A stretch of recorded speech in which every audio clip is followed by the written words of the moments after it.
فرمان آخری نبی صلی اللہ تعالی علیہ وآلہ وسلم، جس سے کوئی سخت حاجت درپیش ہو، سخت حاجت، تو وہ مجھ پر کثرت سے درود شریف پڑھے، کیونکہ یہ دکھ، درد اور مصیبتوں کو دور کرتا ہے اور رزق میں اضافہ کرتا ہے۔ دکھ، درد، مصیبتیں، پریشانیاں درود پاک کی کثرت کرنے سے دور ہوتی ہیں اور رزق میں بھی اضافہ ہوتا ہے۔ ذکر و درود ہر گھڑی گرتے زباں رہے، میری فضول گوئی کی عادت نکال دو۔ جتنی دیر ہم فضول گوئیاں کرتے ہیں، زبان کو چلاتے رہتے ہیں گناہوں میں، اگر اتنی دیر درود پاک پڑھ لیں کتنا فائدہ ہوتا ہے، اور زبان کا غلط استعمال کر کے کتنے گناہوں میں پڑ جاتے ہیں۔ اللہ پاک گناہوں سے محفوظ فرمائے۔ صلو علی الحبیب صلی اللہ تعالی علی محمد صلی اللہ علیہ وسلم۔ شیخ سعدی فرماتے ہیں کہ کچھ لوگ مسجد حرام میں خانہ کعبہ کے پاس عبادت کر رہے تھے، اچانک انہوں نے دیکھا کہ دیوار کعبہ سے لپٹ کر ایک شخص زاروں پہ کار رو رہا ہے، اس کے لبوں پہ دعا جاری ہے۔ وہاں عموماً آپ میں سے جو وہاں حاضر ہوئے ہیں، یا اللہ پاک سب کو وہاں حاضری نصیب فرمائے، لوگ کعبے سے لپٹ کر، دیوار کعبہ سے ملتزم سے لپٹ کر رو رو کے گڑ گڑا رہے ہوتے ہیں، اپنے گناہوں کی معافی مانگ رہے ہوتے ہیں۔ انہوں نے دیکھا ایک شخص ہے، ایک ہی دعا مانگ رہا ہے، اے اللہ اگر میرے اعمال تیری بارگاہ کے لائق نہیں ہے، یا اللہ قیامت والے دن مجھے اندھا اٹھانا، یا اللہ قیامت والے دن مجھے اندھا اٹھانا۔ لوگوں کو بڑی حیرانی ہوئی کہ یہ ایسی دعا کیوں مانگ رہے ہیں۔ دعا مانگنے والے سے پوچھا کہ اے شیخ، ہم تو عافیت کی دعا مانگتے ہیں اور آپ قیامت والے دن اندھا ہونے کی دعا مانگ رہے ہیں، اس میں کیا راز ہے؟ اس شخص نے روتے ہوئے جواب دیا، میرا مطلب یہ ہے کہ میرے اعمال اگر اللہ کی بارگاہ کے لائق نہیں ہے تو میں یہ پسند کرتا ہوں کہ میں قیامت والے دن اندھا ہوں، تاکہ مجھے لوگوں کے سامنے شرمندہ نہ ہوں۔ وہ سب لوگ اس عارفانہ جواب سے بڑے متاثر ہوئے اور پوچھا کہ اے شیخ آپ ہیں کون، اپنا تعارف بھی کروا دیں۔ جواب دیا، میں عبد القادر جیلانی، وقت کے اتنے بڑے ولی، بلکہ ولیوں کے سردار، غوث اعظم، تیرے خوف سے، تیرے ڈر سے ہمیشہ میں تھر تھر رہوں کانپتا یا الہی، بنا دے مجھے نیکوں کا صدقہ، گناہوں سے ہر دم بچا یا الہی، عبادت میں گزرے میری زندگانی، کرم ہو کرم یا خدا یا الہی۔ اے عاشقان رسول، دیکھا آپ نے اللہ کی بارگاہ میں پیشی کا کیسا خوف ہمارے غوث اعظم پر سوار تھا کہ دیوار کعبہ سے لپٹ کر رو رو کے دعا مانگ رہے ہیں کہ بروز قیامت مجھے شرمندگی نہ اٹھانی پڑے، عاجزی کرتے ہوئے، ورنہ آپ تو دن رات عبادت میں گزرتے تھے، ساری زندگی عبادت میں گزار دی، علم دین سیکھنے سکھانے میں گزار دی، جنگلوں میں مجاہدے کرتے ہوئے گزار دی۔ یہ آپ کی عاجزی تھی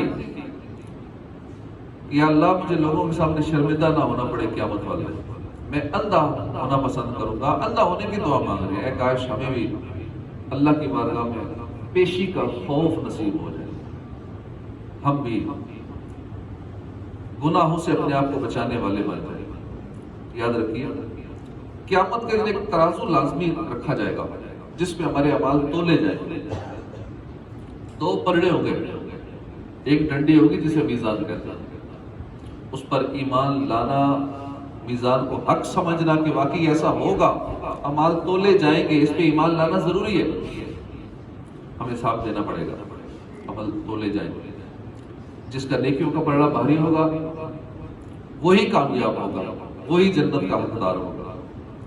یقیناً قیامت کا دن سخت ہولناک ہوگا، اور اس دن جب آگ کی طرح دہکتی ہوئی زمین پر اللہ کے حضور پیش ہونا پڑے گا اور حساب بھی دینا پڑے گا۔ کیا کیفیت ہوگی؟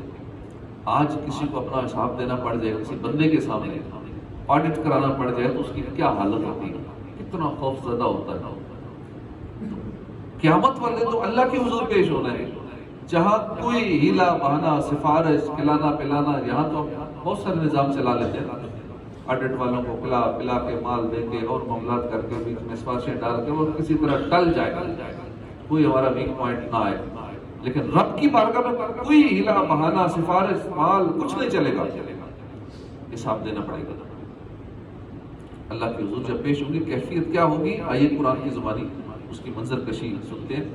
یومئذ تعرضون لا تخفی منکم خافیہ، اس دن تم سب پیش ہوگے، تم میں کوئی چھپنے والی جان چھپ نہیں سکے گی۔ دنیا میں تو آگے پیچھے بھاگ جاتے ہیں، اس ملک میں کچھ کر لیا تو کہیں اور بھاگ گیا، غائب ہو گیا، کسی اور ملک چلا گیا، وہاں بھاگ ہی نہیں سکے گی۔ اس کے بعد جنہیں نامہ اعمال بائیں ہاتھ میں دیا جائے گا ان کی حالت بھی قرآن نے بیان کی ہے۔ وَأَمَّا مَنْ أُوتِيَ كِتَابَهُ بِشِمَالِهِ فَيَقُولُ يَا لَيْتَنِي لَمْ أُوتَ كِتَابِيَهْ وَلَمْ أَدْرِ مَا حِسَابِيَهْ يَا لَيْتَهَا كَانَتِ الْقَاضِيَةَ مَا أَغْنَى عَنِّي مَالِيَهْ هَلَكَ عَنِّي سُلْطَانِيَهْ خُذُوهُ فَغُلُّوهُ ثُمَّ الْجَحِيمَ صَلُّوهُ۔ اور وہ جو اپنا نامہ اعمال بائیں ہاتھ میں دیا جائے گا کہے گا ہائے کسی طرح مجھے اپنا نوشہ یعنی نوشتہ نامہ اعمال کاش مجھے نہ دیا جاتا اور میں نہ جانتا میرا حساب کیا ہے۔ ہائے کسی طرح موت ہی قصہ چکا جاتی، میرے کچھ کام نہ آیا، میرا مال میرا سب زور جاتا رہا۔ اسے پکڑو پھر اسے توک ڈالو پھر اسے بھڑکتی آگ میں نہ سو۔ اس دن حساب اس لیے نہیں ہوگا کہ انسان کو معلوم ہو جائے کہ اس نے کیا کیا کیا ہے، بلکہ نامہ اعمال اس لیے ہاتھ میں دیا جائے گا تاکہ بندے کو پتہ چل جائے کہ میرے ساتھ انصاف ہوا ہے، زیادتی نہیں ہوئی، میرے ساتھ انصاف ہوا ہے، اس لیے نامہ اعمال دیا جائے گا۔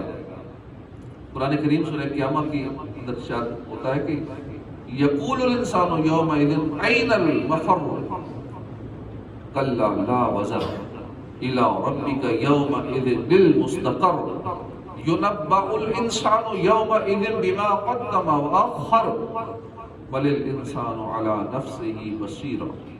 اس دن آدمی کہے گا کدھر بھاگ کر جاؤں، ہرگز نہیں، کوئی پناہ نہیں، اس دن تیرے رب ہی کی طرف جا کر ٹھہرنا ہے۔ اس دن آدمی کو اس کا سب اگلا پچھلا جتا دیا جائے گا، بلکہ آدمی خود ہی اپنے حال پر پوری نگاہ رکھتا ہو۔ اللہ کی بارگاہ میں کس طرح سخت معاملہ ہوگا۔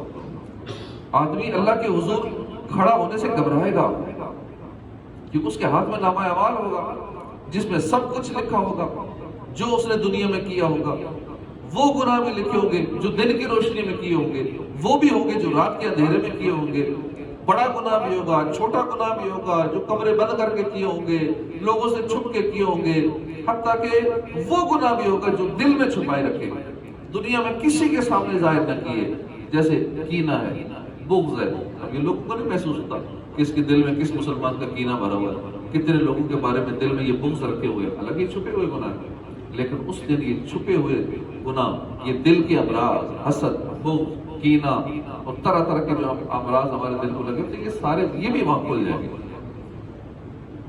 دنیا عمل کی جگہ، اسی میں اپنا محاسبہ کر لینا چاہیے اس سے پہلے کہ آخرت میں اللہ کے غضب کا شکار ہو جائے، جیسا کہ عمر بن خطاب رضی اللہ عنہ نے ایک مرتبہ اپنے خطبے میں فرمایا، اے لوگو تم حساب لیے جانے سے پہلے اپنا حساب خود کر لو، اور اعمال کا وزن کیے جانے سے پہلے اپنے اعمال کا وزن خود کر لو، اور اس دن کی بڑی پیشی کے لیے تیاری کر لو، جس دن تم اللہ کی بارگاہ میں اس حال میں پیش کیے جاؤ گے کہ تم میں سے کسی کی کوئی پوشیدہ حالت چھپ نہیں سکے گی، ہر چیز سامنے آ جائے گی۔ اللہ کی بارگاہ میں پیشی کا خوف رکھنے والے ایسے ہوا کرتے ہیں، وہ اپنے اعمال کا محاسبہ کیا کرتے تھے، بروز قیامت حساب دینے کا خوف انہیں گناہ سے روکے رکھتا تھا، مگر ہائے افسوس ہماری حالت یہ ہے، ہم اللہ کے حضور پیشی کو بھولے ہوئے، نفس سے ہمارا کے اشاروں پہ چل رہے ہیں۔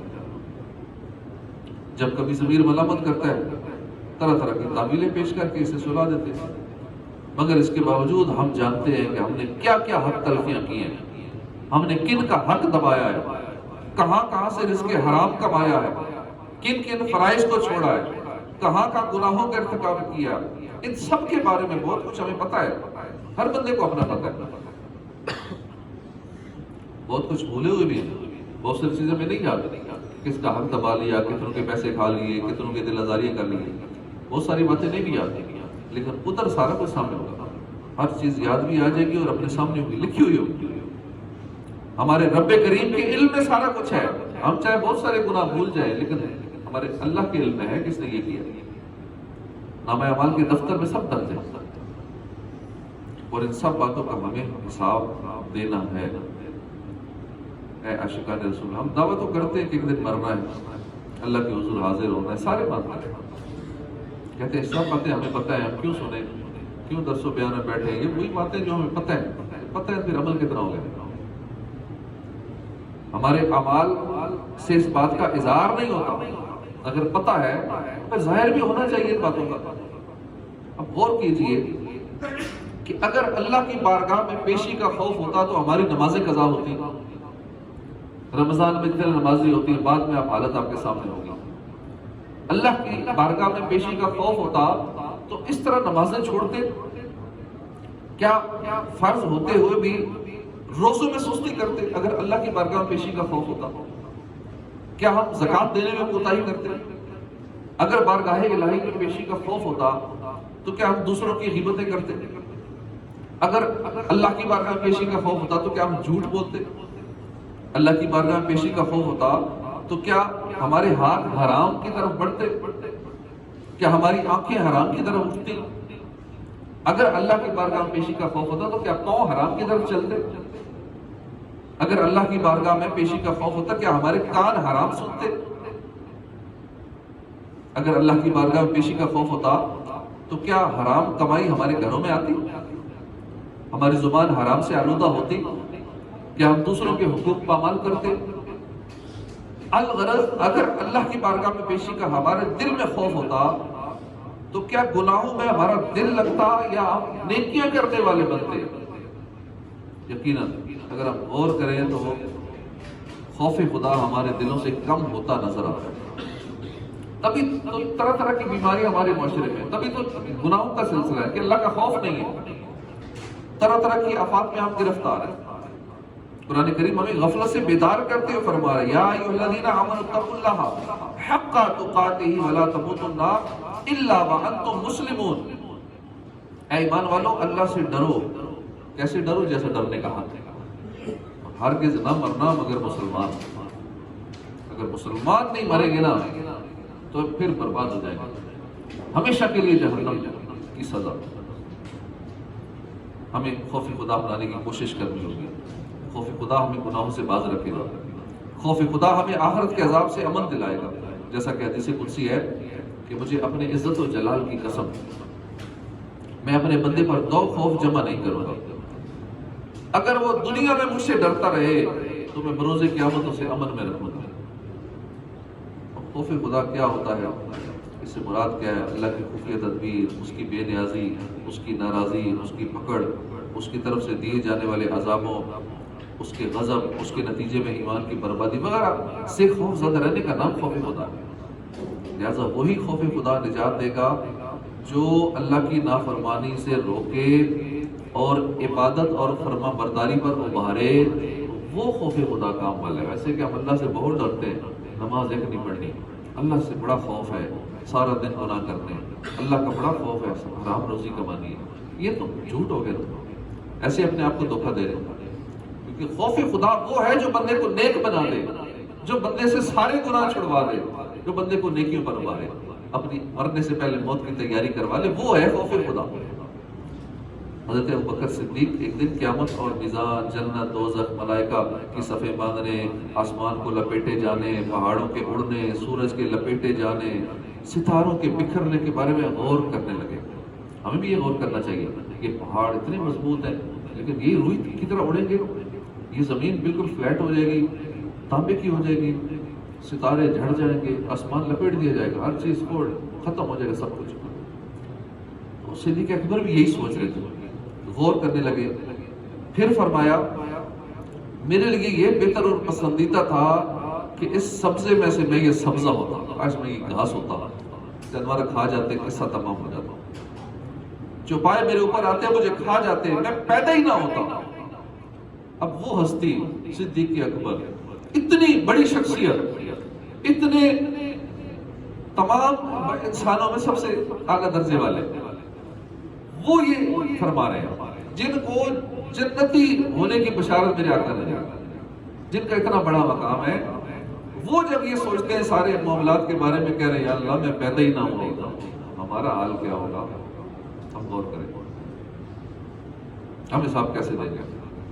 جو جنتی لوگ ہیں ان کا عالم یہ کہتے ہیں سارے معاملات جب پیش نظر دیکھے، تارے جڑ جائیں گے، زمین تانبے کی ہو جائے گی، آسمان لپیٹ دیا جائے گا، پہاڑ روئی کی طرح اڑیں گے، نفسی نفسی کا عالم ہوگا، پل صراط پر سے بھی گزرنا ہوگا، ادھر سے میزان پر نیکیاں بھی تولی جائیں گی، جانے کیا 50,000 سال کا ایک دن ہوگا. یہ ساری چیزیں سوچ کر پھر بندہ کہتا ہے کاش کہ میں دنیا میں پیدا ہی نہ ہوا ہوتا، کاش میری ماں نے ہی مجھ کو نہ جنا ہوتا. یا اللہ والے یہ پھر تمنا کرتے تھے. پھر جب صدیق اکبر یہ سوچ رہے تھے کاش وہ جانور مجھے چوپائے کھا جاتے، میں پیدا ہی نہ کیا جاتا، تب یہ آیت کریمہ نازل ہوئی وَلِمَنْ خَافَ مَقَامَ رَبِّهِ جَنَّتَانِ. جس خوف خدا رکھنے والے کے لیے 2 جنتیں ہیں، اس کے بارے میں تفاسیر میں بیان ملتا ہے کہ خوف خدا سے مراد یہ ہے کہ جو گناہ سے ڈرے، اللہ کی اطاعت میں اپنے آپ کو لگا دے، اللہ کی نافرمانی چھوڑ دے. خوف خدا سے مراد یہ ہے کہ وہ اللہ کے غضب سے ڈرے. خوف خدا سے مراد یہ ہے کہ جو گناہ کا ارادہ کرتا ہے مگر ڈر گیا اپنے رب کے حضور کھڑا ہونے سے، چھوڑ دے گناہ، پھر اللہ کا ذکر شروع کر دے، گناہ کو چھوڑ دے. موقع مل گیا گناہ کا، بدکاری کا موقع مل گیا، چانس بھی ہے، موقع ہے، لیکن اچانک خیال ہے کہ نہیں اللہ دیکھ رہا ہے، اس کی سزا یہ ہوگی، چھوڑ دے. موقع ہے، چانس ہے، کوئی نہیں دیکھ رہا، رشوت کھاتے ہوئے کوئی نہیں دیکھ رہا، چوری کرتے ہوئے کوئی نہیں دیکھ رہا، لیکن اچانک آئے کہ نہیں بس اللہ دیکھ رہا ہے، سچی توبہ کر لے. یہ ہے خوف خدا. اس کے لیے پھر 2 جنتیں. اگر ساری دنیا اللہ کی عبادت کرنا چھوڑ دے تو کوئی فرق نہیں پڑے گا اس کو، کہ اس کی شان تو ویسے ہی بلند ہے. ہم اس کی عبادت کر کے اس کی مقام کو کیا بلند کریں گے؟ ہمیں حاجت ہے ہم اس کی عبادت کریں، اپنا حصہ پائیں. ہم محتاج ہیں، خدا نے ہمیں پیدا کیا ہے، وہ زندگی موت سزا جزا کا مالک ہے، وہ جسے چاہے معاف کر دے، جسے چاہے جہنم میں ڈال دے، وہ عدل ہی کرتا ہے. ہم اللہ سے اس کی رحمت کا سوال کرتے ہیں. عدل کریں تا تھر تھر کمن اونچیاں شانہ والے، فضل کریں تے بخشے جامن میں ورگے مطالعے. حضرت منصور مغربی کہتے ہیں کہ میں نے حضرت عبداللہ بزار کی خواب میں دیکھا، پوچھا کہ اللہ نے آپ کے ساتھ کیا معاملہ فرمایا؟ فرمایا کہ اللہ نے مجھے اپنی بارگاہ میں کھڑا کیا، میں جس گناہ کا اقرار کرتا گیا وہ معاف ہوتا رہا، مانتا گیا اللہ میں نے یہ بھی گناہ کیا ہے، فرمایا معاف، دوسرا یہ گناہ کیا ہے، معاف کیا، یہ بھی گناہ کیا، اللہ میں معاف کر دو. کیونکہ حساب ہی نہ لے، کھڑا ہو نہیں، کھڑا کیسے ہوگے رب کی بارگاہ میں؟ یہی تو رب کی بارگاہ میں حاضر ہونا. ہم دنیا میں کسی کے پاس سامنے کھڑے ہوں، عدالت میں کھڑے ہوں، جج کے سامنے کھڑے ہوں، کسی بڑے کے سامنے اور حساب لینے کے لیے کھڑے ہوں تو کیا حالت ہوتی ہے؟ تو رب کی بارگاہ اللہ ایسے ہی معاف کر دے، بغیر کٹہرے میں کھڑے کیے ہماری مغفرت. تو میں کہتے اقرار کرتا گیا، معاف ہوتا رہا، جو گناہ مانتا گیا میں معاف ہوتا رہا. مگر ایک گناہ ایسا تھا کہ شرم کے بارے میں بیان نہیں کر سکتا. بہت سارے گناہ لوگوں نے چھپ کے بھی کیے ہوتے ہیں اور ایسے سے کیے ہوتے ہیں کہ بندہ بیان بھی نہیں کر سکتا. میں اقرار نہ کر سکا. اللہ کی بارگاہ میں ایسی شرمندگی ہوئی کہ میں پسینے میں نہا گیا، میرے چہرے کا جسم کا سارا گوشت چڑھ گیا شرمندگی کی وجہ. میں بولوں کیسے؟ میں اتنا گندا گناہ کیا. اللہ پاک ہمیں اس شرمندگی سے بچائے کہ اس شرمندگی سے سارا گوشت جھڑ گیا. اس لیے اللہ والے لکھتے ہیں نا، تو بس رہنا سدا راضی، تو بس رہنا سدا راضی، ہے تاب ناراضی، تو ناخوش جس سے ہو برباد ہے تیری قسم مولا۔ الہی پل صراط ایک پل کے اندر پار کر جاؤں، تو کر ایسی عنایت از پائے شاہ حرم مولا۔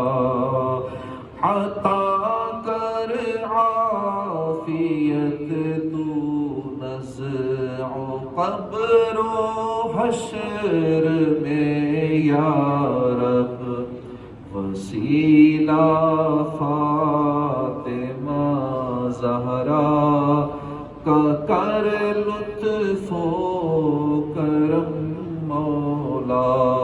آمین بجاہ نبی آمین۔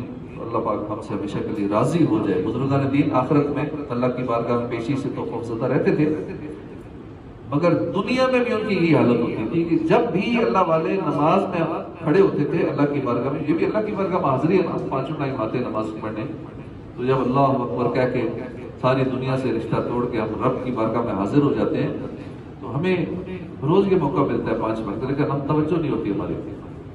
اللہ والے جب نماز کے لیے تیار ہوتے، جو ایک طرح سے اپنے رب کے حضور کھڑا ہونا ہے، تو اس وقت بھی ان کے چہرے کا رنگ زرد پڑتا کہ میں اللہ کی بارگاہ میں حاضر ہونے لگا۔ ہماری بھی یہ حالت ہونی چاہیے، جب وضو کرنے لگے مسجد میں آ رہے ہوں تو کیفیت ایسی ہو کہ میں جا کر رہا ہوں، میں اللہ کی بارگاہ میں حاضر ہونے جا رہا ہوں، میں اتنا گنہگار، میں گندا، میں نکما، میں اس کا نافرمان، اس نے پھر بھی توفیق دی ہے، میں چل کے جا رہا ہوں، مجھے اپنے گھر میں بلا رہا ہے میرا رب، مجھے نماز پڑھنے کی توفیق دے رہا ہے۔